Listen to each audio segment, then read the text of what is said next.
Hello and welcome to the Edtech-preneurs Assemble 2022. My name is Mason and to my left, Clara. We are the hosts for today.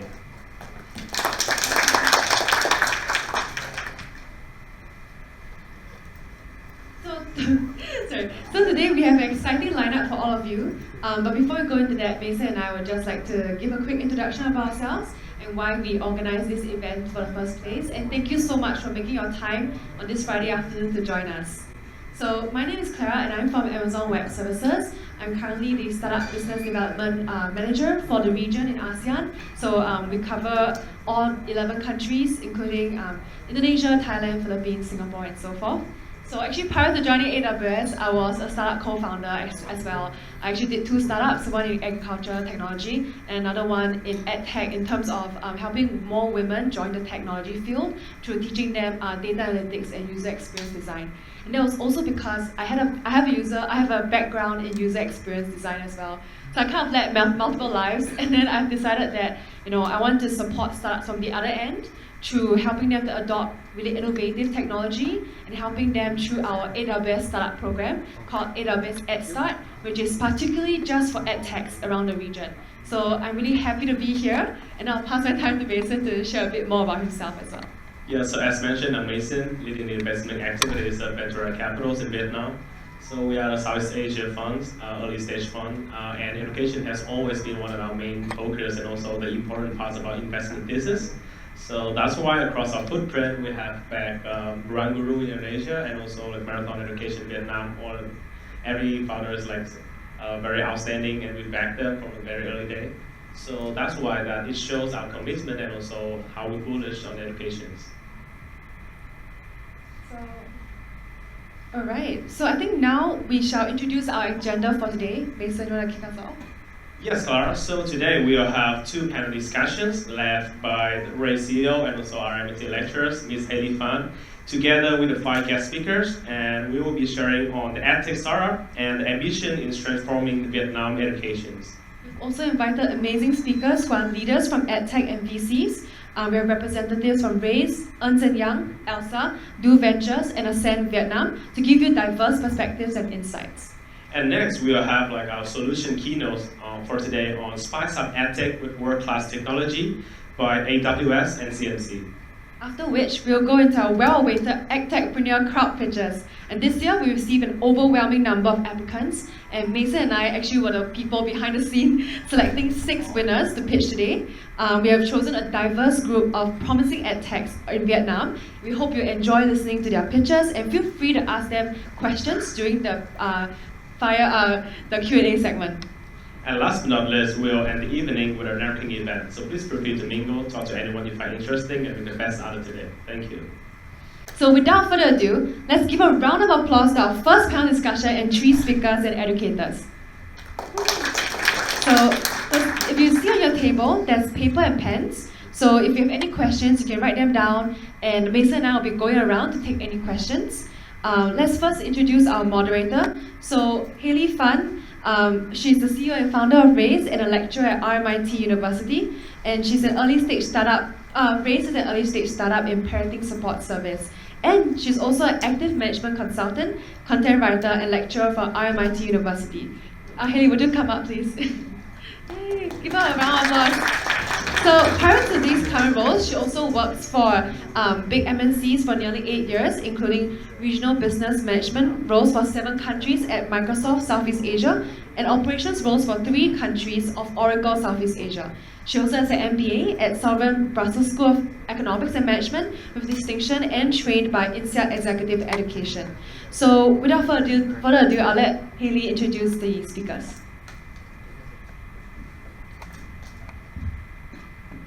Good afternoon, everyone. So today I'm not going to delivering any lecture. I'm just together with our honor guest to delivering some insightful story. We do hope that we are going to share with you some new thing, some new perspective. So together with me today on the panel discussion, so we're going to have like 2 honor guests represent for different background, different generations. So first of all, please welcome Dr. Trần Vinh Sự. So he's a partner and service line leader, leading strategy and transaction practice in Ernst & Young in Vietnam, in Indochina region. He received BA from Vietnam National University in Hanoi and Master and PhD in Economics from University of Texas at Austin under Harvard Yanqing Doctoral Scholar Program. And he's also a member of Certified Public Accountants Australia. And prior to joining EY, Dr. Zhu served as managing partner for TNK Capital and president of Vietnam American Polytechnic College. So please welcome him.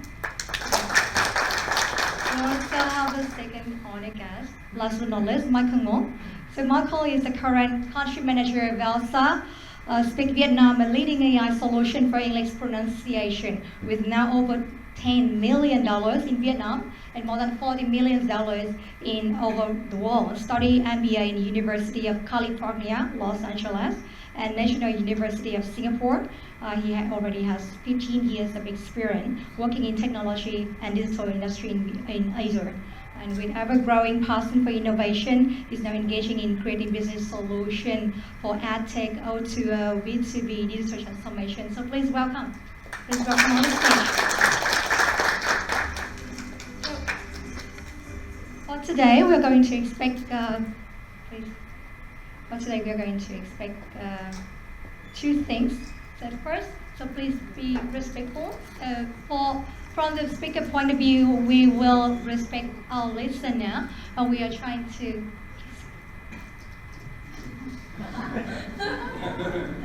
Please, use my best, Andrew. Okay, so we are going to give you genuine answer, diverse perspective, and we also expect you will respect us. So please put your phone down or stay focused. We are trying to give you kind of like the best that we can, and we are trying to accommodate the more question possible. So you can write down your question and hand it to our host of today. So we are representative of three generations. It's very interesting today. I know that you don't like it, but yes, we have representative from 1970s. We have representative from 1980s, right? And we also have representative from 1990. So yeah, so with this diversity, we will try the best to bring you diverse perspective, insightful story, so that at the end of the day, you can say that, yeah, I have a fruitful and productive day with AWS, CMC, and RISE, okay? Okay, gentlemen, question for us to answer. So first, usually we will have a icebreaking question. It's a generic one, but I expect your own definition, your personal perspective. So what is your own definition of education? So let's start with our senior. Yeah, please. I don't have any answer to that question. Education is such a big word, right? And for service providers like us in this room, there's a very big spectrum of what we can do in this space. So I think everyone has their own definition, and it's somewhat tied to what you want to do in education. Right? For example, for myself, my first role when I involved in education was actually a tutor. Right? When I was still a college student, I did tutoring, teaching kids, like a group of kids. Grade 11 trying to pass the university exam, and also a group of grade 5 kids trying to take exam to go to Amsterdam school, a very famous school. So that's my first role.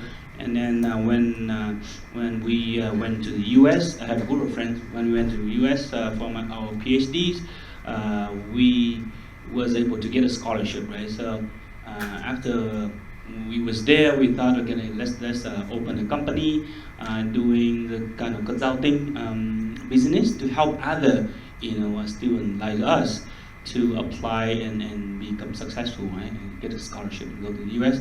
So we founded eQuest Education It's just quite a popular name in the north, not so much down here. But equestrian education in the year 2002, yeah, so like 20 years ago, right? And then leapfrog a little bit in 2012. We founded the first edtech company. We call it iSmart. Yeah, so it's like already 10 years ago. Back then, nobody in Vietnam talked about edtech. We didn't even know the word edtech. Back then, it was a digital solution company for education.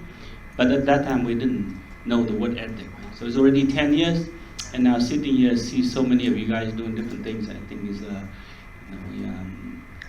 in terms of customers. I'm so happy for the younger generation because they have so many choice to as a user, because there's so many different solutions out there for them, all the way from classroom, to like outside the classroom, going at home, and so many solutions available. Back in my generation, there's none. Unfortunately, just books, not even books. We didn't have enough books to read back then. Thank you. So I think like you are going to leave the definition for later, right? So how about Michael? What's your definition? Yeah. So when I hear education, I think of like very formally. So high school education, diploma, university diploma, et cetera.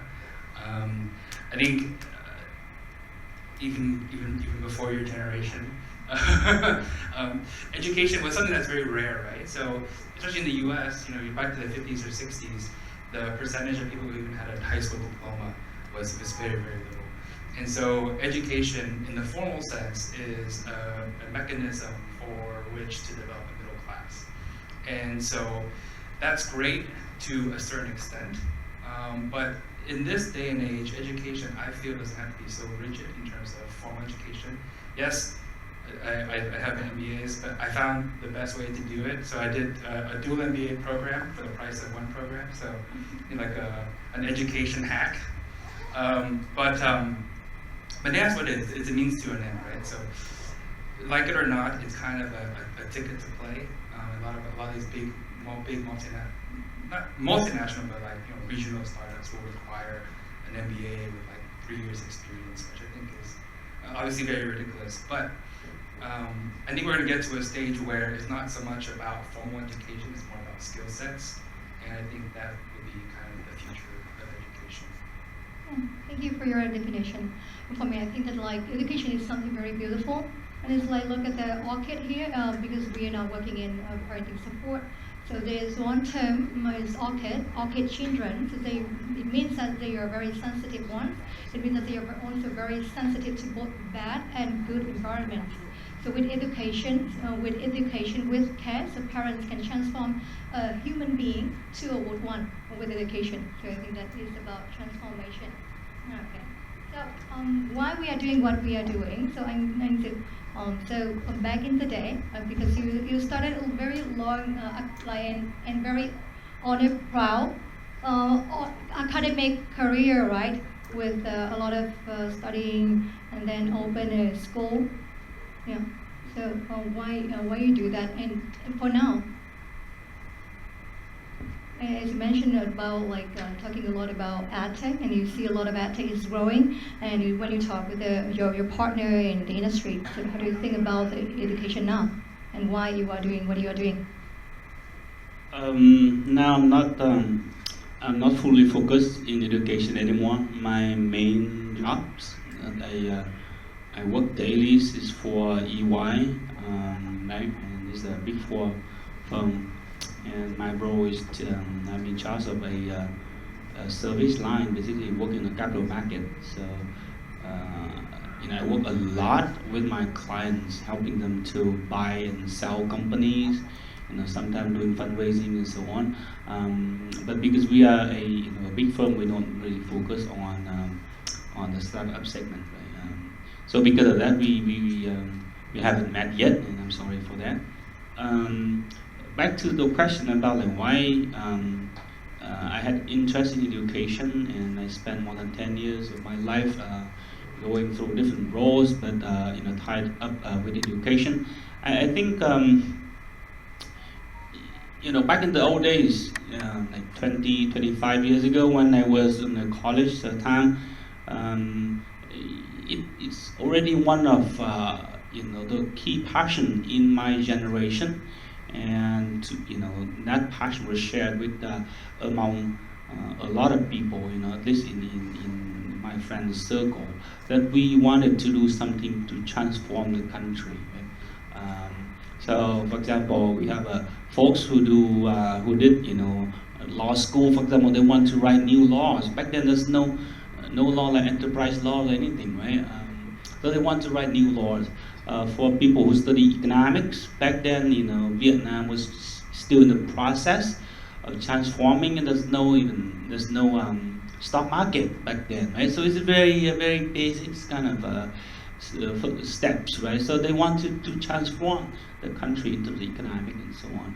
And for us, I studied economic in my PhD, but for some reason, we wanted to basically make other people in our generation and younger generation to be as successful as ourselves, right? That's why that's the first aspiration for us to start doing something at equality education. Basically, we set up a team. We at that time the business model, back is very stupid anyway. It's like success based, like $3,000, $4,000 for one case of getting a PhD scholarship. How tough it is to help a person to go through, let's say, 1 year or 1 year and a half, to get a PhD scholarship, and then a success fee. You get a success fee, $3,000, $4,000. So it was not enough to run a small team, but it was our, passion. And of course, there's other success case somewhere else, like in China and so on, when they have a very big consulting groups focusing on education. And at that time, our aspiration was to build something similar. But of course, it was not the right model anyway. But the company has been evolving over time, and I'm no longer in the management team of the company right now because I focus on EY. But the size of the company is one of the biggest in Vietnam at the moment, not only in like consulting or test prep or anything, but it's also K-12, university, college, and a very big part of it is Edtech.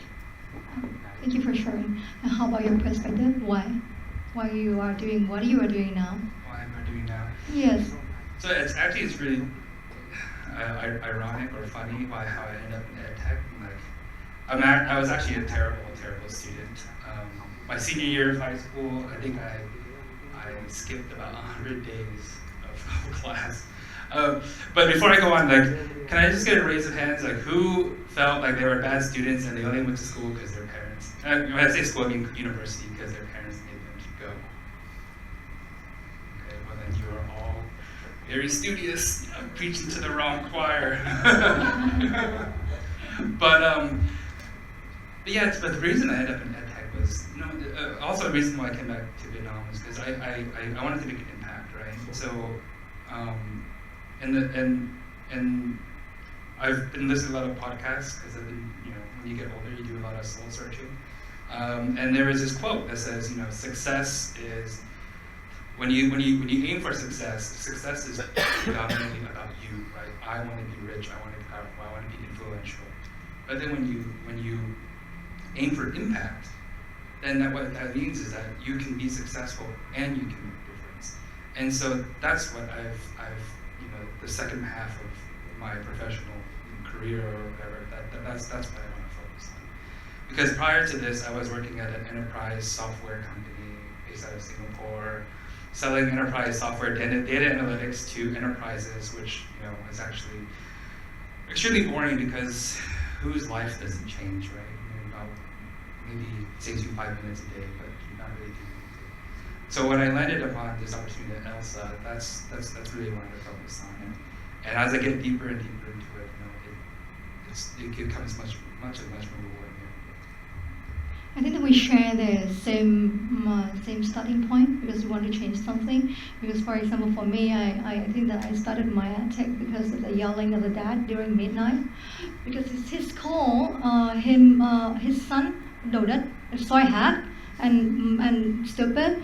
Like, and from the discussion that I pick up is the student is around 8. And it's midnight.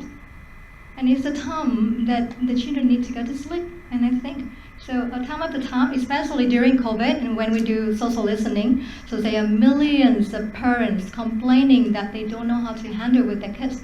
So we just want to do something. And yeah, I think that we share the same passion. And it's like there's one saying that everyone who loves to work with education, so we are dreamer. Right?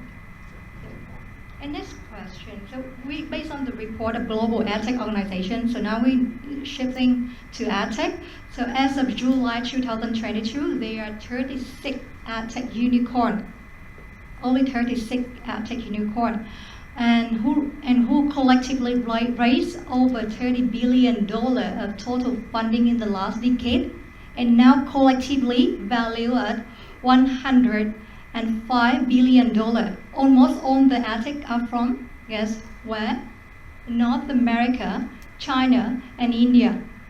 We are still expecting EdTech from Southeast Asia and Vietnam to become the big guy, right? But according to CB Insight, as of October 2022, the world has nearly 1,200 unicorns. It means that EdTech unicorns are among only 3% of the unicorn club. But there's one public thought from your friend, so Mr. Tran. So he's the chairman of a classroom, and on his blog, so now it's my favorite blog. He shares a lot of like genuine thought. He said that once you are working in education, you are a dreamer. But at the same time, education is not a fancy dreamer. So first thing he mentioned, there are so many people calling themselves experts and leaders, but who can qualify? And secondly, education business meets a challenge to scale up and scale up fast. So for today, we have like representative from traditional education. So let's say that because you started a school, so you have the one university, and Michael, when you have ELSA, and recently we also see that ELSA has some very honor, I think very proud growth to share. So how do you think about the problem of education? How do you think about that statement and the transformation in education you are looking at? And then if it's just a kind of like the assumption that you think that the current job is bored and you are going to start up something new and you come back to EdTech, so what segment that you love to invest into? It's such a tough question. Talking about EdTech, I had a personal experience with EdTech, not as an investor or a businessman, but as a parent. So last year, there's a COVID lockdown, and I have a kid who attended the grade 3 in an international school. And for most of the year, she had to study online. And because she was in grade 3, so basically she couldn't focus on studying in front of a computer. So I had to basically sit with her a lot. And let me tell you, the experience is not fun. Not fun at all. There's a classroom management system separate from a system to communicate with the teachers. It's called Seesaw. So Seesaw is a platform that we interact as parents to the teachers. And then Seesaw also have another one, Seesaw Student, who they give out homeworks for students. And for math, I think there are 2 different platforms. For reading, 3 different platforms. Anyway, it's the total numbers of platforms that we had to sign up and remember the password and make sure that every morning when my kids start to study, she should be able to log in. And there was, incidents during the whole year. Of course, there's many incidents that, many of the students got locked out of, certain platforms and couldn't attend, and so on and so forth. So it was really a complete mess, at least for a few weeks, until eventually everybody started to know how to use those systems, including myself. And after you pass all of the tricky tech setups and everything, the learning was not fun to the student. At least at their age, it's very difficult to keep them focused. And then the classroom has, I think there are 20 kids, doing online, and everybody screaming, and then turn on microphone, and the teacher have to keep reminding them that they have to turn off and raise a hand. But eventually, even the teacher forgot about that, right? Because some kids will be more active than others, and they will keep talking, and the teacher will interact mostly with those kids. And I still remember around like 5-6 kids only basically interact with the teacher most of the time. The remaining 14, 15 kids basically disappear. Right? They may have their videos on, but they do something different, and they never answer or interact. So that's for international school with a lot of resources, and that school belong to a global system. So they are not like a standalone school. So they do have a lot of resources, right, to put together to make the online learning less painful. So I don't know what's going to happen to Vietnamese private school or the Vietnamese public schools, but to me it's a nightmare experience. Meaning, what I'm sharing, meaning there's a lot of work need to be done in the edtech space before you guys can confidently say, hey, I can replace or I can transform the existing industry, because you are not even on the same par with them yet, right? The face-to-face teaching interaction in the old way is still a lot stronger than doing online. So until we get somewhat near the same level of experience, then we can say, okay, our models are more cost-effective, our models can expand much faster, and so on and so forth. But right now, the quality and the experience, user experience, is way, way, way far from the traditional face-to-face teaching. So that's my experience, and I will share with you very directly, because I used to be an investor in this space and have my dream and ambition to transforming a traditional industry that has been around for thousands of years, right? Of course, they accumulate the knowledge, everything for thousands of years, and we just started, 10 years, 15 years ago, and we want to replace them. Of course, it's gonna be extremely tough game to do, and it will take time. Thank you for the experience and sharing from a dad and from an advisor to how you think Makango, because I see that I read the public report, so ELSA has quite impressive growth in the recent years. And could you share with us something new and not public yet about the machine behind ELSA growth? Because like Dr. Zhu just mentioned that, yeah, it's a challenging sector, and because we are here, there's a lot of startup here today working in EdTech. How are you with success? Just scan the room real quick, see if I can release any sensitive information. Okay, I think we're clear. No, just like he says that there's such few representation in that unicorn club, because it is an incredibly unsexy thing. It's something not 90% of people, and just throwing this number out there, people don't like to do, but know they have to, so you have to force them to study, right? And then beyond that, there's just so many stakeholders. There's parents, there's teachers, there's principals, there's academic, it just goes on and on and on and on.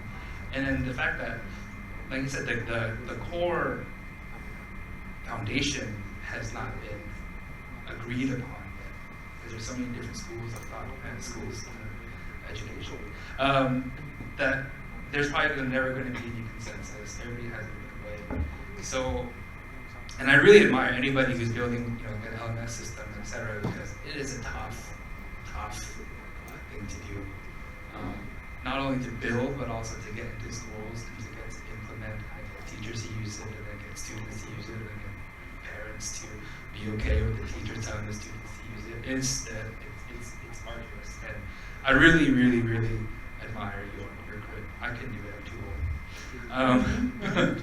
But I think for us, you know, the one key thing that we were able to do, because there's two parts, right, of EdTech. There's building that foundation, that digital transformation, going through all those different stakeholders, and then there's doing something that's so focused and so specific, like what we're doing, which is just speech recognition. And a lot of people come to us and like, well, why don't you do this? This is just speaking. That's not enough. But you know, we really want to go deep into this, and it's because we can do that, we don't have to deal with a lot of this, and therefore we speak to a specific need. Yes, it could not. It's not as, you know. We often get compared to Duolingo, and Duolingo does kind of everything. But then, have you ever studied Duolingo and tried to have an actual conversation? You're going to be saying like really weird stuff, right? And then so we get compared, like, why don't you do grammar? Why don't you do vocabulary? Why don't you do this? But the fact that we've ignored all that, and we just do speech recognition in English, and once you build that out, maybe we'll have other languages, then that's how you can get deep into becoming a subject matter expert in your field. I'm not saying I'm a subject matter expert, I'm saying the company is.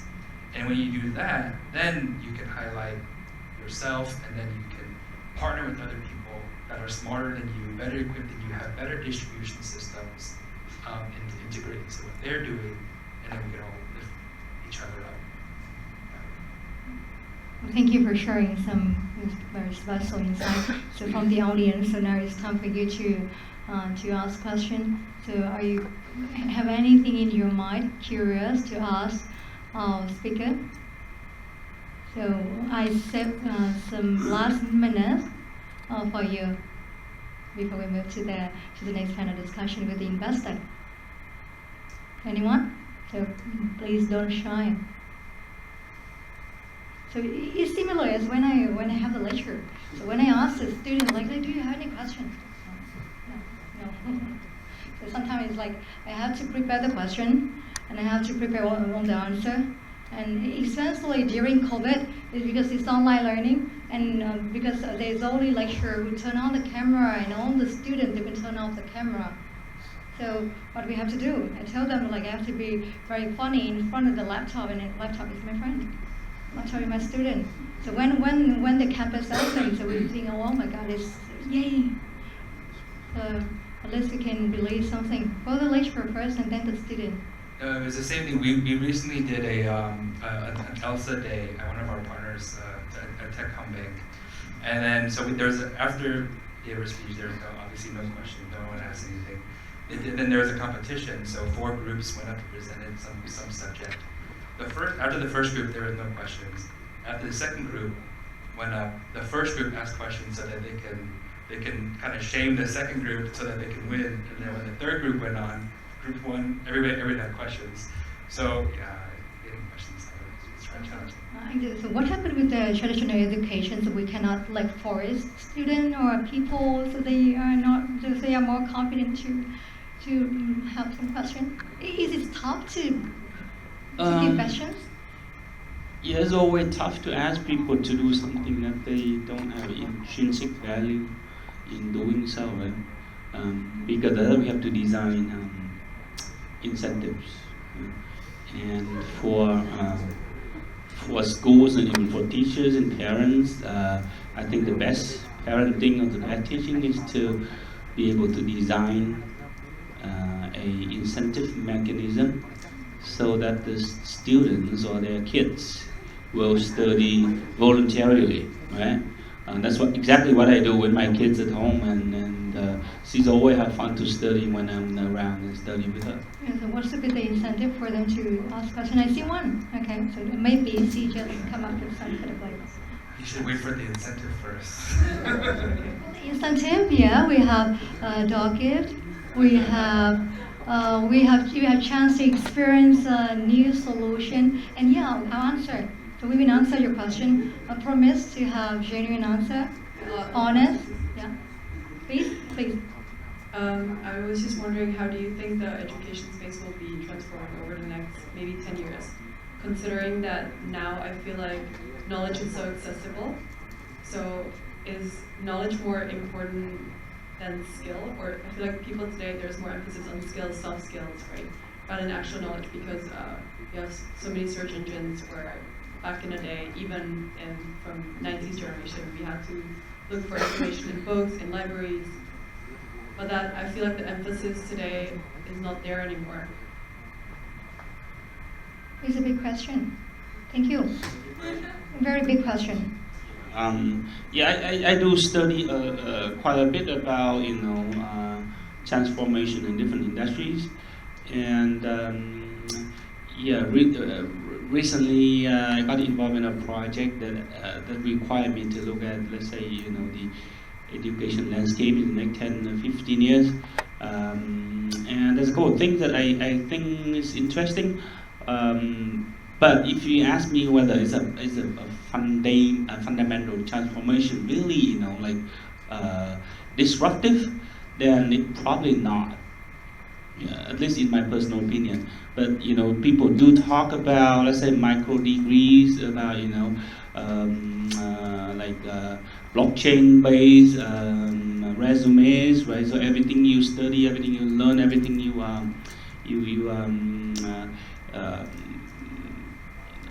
learn from anywhere. Any platform can be recorded, and you build your own CV, so you don't need a grand, PhD degree from University X, University Y. You can study from many different educators and so on, right? So you have a lot more freedom in terms of choosing what you study and present yourself in the best way that you see fit, right? So things like that. One of the trend that I think is at least to me, is the most interesting. There's many others, including different areas of edtech, but I think in terms of really transforming the industry, I don't see. I have to be sorry to say, I don't see any huge change that's gonna disrupt this industry. Michael, how do you think about this big one? 10 years. 10 years is a long time. I think there's two things. I think it depends on what part of the world you're from. So as I said before, formal education is a mechanism to build a middle class. So if we're in a country like Vietnam or other developing countries within Southeast Asia, formal education will continue as it means to create enough workforce to feed growing industries. So FPT Software Academy will still be out there developing more and more engineers, because that need is going to be definitely there. Whereas if you look in the US, obviously it's a little bit different. Right? People are, like you said, learning online. But the flip side of it is, I think the quality of content you find online every day is becoming more and more garbage than what it was a lot before. And I think anything of value that you read, you're going to read through a textbook or a formal research paper. You're not going to read off of a Fortune.com or a Forbes website, which was the case about 10, 20 years ago. Everything you read on there was gold, right? You could take that information, go into a meeting, be super well informed. But now you read it and it's all clickbait. So I think the quality of the content you read online is going to continue.